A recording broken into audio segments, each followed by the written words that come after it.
نواب زکریا خان 19 سال تک مغل بادشاہ کی طرف سے صوبہ پنجاب کے گورنر رہے۔ وہ بہت انصاف پسند اور عقل مند حکمران تھے۔ یکم جولائی 1745 کو وہ دنیا سے رخصت ہوئے تو کیا ہندو کیا مسلمان، سب کی آنکھیں اشک بار تھیں۔ ان کے جنازے پر اس قدر پھول نچھاور کیے گئے کہ شہر میں پھول نایاب ہو گئے۔ ایک دفعہ نواب صاحب کی عدالت میں ایک ایسا واقعہ پیش ہوا جو بہت نازک اور پیچیدہ تھا۔ غلط فیصلے سے شہر میں ہندو مسلم فسادات کی آگ بھڑک سکتی تھی۔ اس مقدمے کو شہر کے قاضی نے جو فیصلہ کیا تھا اس سے ہندو مطمئن نہ تھے، چنانچہ یہ مقدمہ نواب صاحب کی عدالت میں لایا گیا۔ مقدمے کی تفصیل کچھ یوں تھی کہ لاہور کے کسی محلے میں ایک بہت خوبصورت اور نیک سیرت ہندو خاتون رہتی تھی۔ ہندو کے علاوہ مسلمان بھی اس کے پاکیزگی اور شرافت کے قائل تھے۔ جس محلے میں یہ عورت رہتی تھی اس کے برابر والے محلے میں ایک آوارہ آدمی رہتا تھا۔ اس کا نام آغا تھا۔ اس نے ہندو عورت کو اپنے خاندان کے ساتھ کہیں آتے جاتے دیکھ لیا۔ بس اس دن سے وہ اس کے ساتھ شادی کرنے کا منصوبہ بنانے لگا۔ ایک دن آغا نے اپنے دوستوں سے کہا کہ ہندو کی بیوی میرے ساتھ شادی کر رہی ہے، آپ بھی میری اس خوشی میں شریک ہوں۔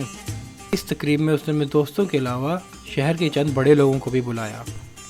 مقررہ وقت پر ان لوگوں کے سامنے ایک ایسی عورت دلہن کے روپ میں لائی گئی جس کا چہرہ چادر میں چھپا ہوا تھا۔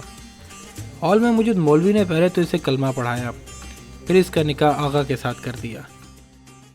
دوسرے روز آغا اپنے جیسے چند آوارہ نوجوانوں کے ساتھ ہندو عورت کے مکان پر پہنچ گیا اور اس کے شوہر کو کہا، تمہاری بیوی اسلام قبول کر کے میرے نکاح میں آ چکی ہے، وہ اب تمہارے ساتھ نہیں رہ سکتی، لہذا اسے میرے حوالے کر دو۔ یہ سن کر شوہر کے پیروں تلے سے زمین نکل گئی۔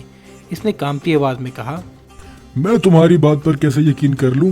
میری بیوی تو کبھی اکیلی گھر سے نکلی ہی نہیں، اس نے تمہارے ساتھ نکاح کیسے کر لیا؟ اس پر آغا ان گواہوں کو لے کر آ گیا جن کے سامنے اس عورت کے ساتھ اس کا نکاح ہوا تھا۔ یہ دیکھ کر شوہر اور پریشان ہو گیا۔ اس کے دوست اور رشتہ دار شرم سے سر جھکائے کھڑے تھے۔ آخر چند لوگوں نے کہا کہ اپنی بیوی سے کہو کہ اس بارے میں کچھ بتائے۔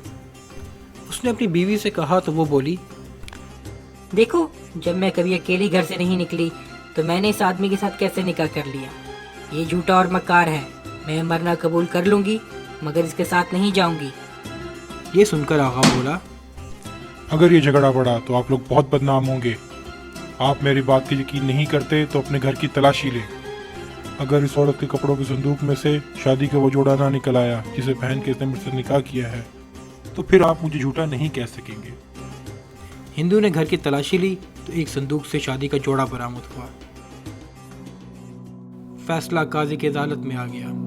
قاضی نے شادی کا جوڑا بطور ثبوت دے کر فیصلہ دیا، یہ عورت اسلام قبول کرنے کے بعد آغا کے ساتھ نکاح کر چکی ہے، اس لیے اسے اجازت نہیں دی جا سکتی کہ وہ اپنے شوہر کے ساتھ رہے۔ آغا اسے لے جا سکتا ہے۔ قاضی کے اس فیصلے سے ہندو بہت پریشان ہوا۔ اس نے نواب زکریا خان کی عدالت کا دروازہ کھٹکھٹایا۔ نواب صاحب کی عادت تھی کہ وہ شام کے بعد بھیس بدل کر شہر میں گھوم پھر کر لوگوں کے حال معلوم کرتے تھے۔ جس دن ان کی عدالت میں مقدمہ پیش ہوا، اس دن وہ شام کو بھیس بدل کر اس محلے میں گئے جہاں ہندو عورت رہتی تھی۔ ایک جگہ انہوں نے چند لوگوں کو باتیں کرتے ہوئے سنا۔ وہ کہہ رہے تھے، اس عورت کو تو ہم مدتوں سے جانتے ہیں، بھلا یہ کیسے ہو سکتا ہے کہ وہ عورت اسلام قبول کر لے اور ایک آوارہ آدمی سے شادی کر لے؟ اس کے بعد وہ آغا کے محلے میں گئے۔ انہوں نے وہاں بھی چند لوگوں کو باتیں کرتے ہوئے سنا جو کہہ رہے تھے، آغا مکار اور عیار آدمی ہے، ضرور اس نے کوئی چال چلی ہے۔ ہم نے ایک عورت کو چادر میں مولوی صاحب کے سامنے آتے دیکھا تھا، اس نے کلمہ پڑھا تھا، ضروری نہیں کہ یہ وہ عورت ہو، خدا جانے اس میں کون چھپا تھا۔ ان باتوں سے نواب صاحب کو یہ تو معلوم ہو گیا کہ یہ عورت سچی ہے، پر یہ معاملہ حل نہیں ہو رہا تھا۔ شادی کا جوڑا اس عورت کے گھر کیسے پہنچا؟ نواب صاحب دیر تک اس معاملے پر غور کرتے رہے۔ آخرکار ان کا ذہن اس عورت کی طرف گیا جو ان دونوں گھروں میں کام کرتی تھی۔ دوسرے روز جب عدالت شروع ہوئی تو نواب صاحب نے اس عورت سے پوچھا جو ان کے گھر کام کرتی تھی۔ وہ ہر بات سے لا علمی کا اظہار کرتی رہی اور برابر اپنی بے گناہی ظاہر کرتی رہی، لیکن جب نواب صاحب نے سختی کی اور اس عورت کو جیل میں بند کرنے کی دھمکی دی تو اس نے سب کچھ اگل دیا۔ اس نے اقرار کیا کہ آغا کے لالچ دینے پر اس نے ہندو عورت کے گھر وہ لباس رکھا تھا۔ مولوی صاحب کے سامنے اسے ہی پیش کیا گیا تھا، اسی کا نکاح پڑھایا گیا تھا۔ عورت کے اس بیان کے بعد ساری بات واضح ہو گئی۔ نواب صاحب نے آغا کو اور اسے پھانسی دینے کی سزا سنا دی کیونکہ اس کی وجہ سے اسلامی احکام کی توہین ہوئی تھی اور شہر کا امن خطرے میں پڑ گیا تھا۔